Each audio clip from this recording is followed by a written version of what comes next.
بسم اللہ الرحمن الرحیم۔ السلام علیکم ورحمۃ اللہ وبرکاتہ۔ ماہ شعبان۔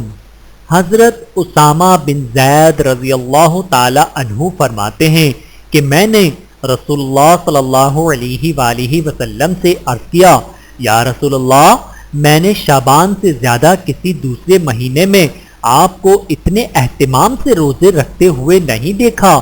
آپ صلی اللہ علیہ وآلہ وسلم نے ارشاد فرمایا، یہ ایسا مہینہ ہے جو ماہ رجب اور ماہ رمضان کے درمیان میں آتا ہے اور لوگ اس سے غفلت برتتے ہیں، حالانکہ اس مہینے میں پورے سال کے اعمال اللہ سبحانہ و تعالی کے سامنے پیش کیے جاتے ہیں، اور میں چاہتا ہوں کہ میرے اعمال اس حالت میں پیش کیے جائیں کہ میں روزے سے ہوں۔ بحوالہ سنن نسائی، حدیث نمبر 2357۔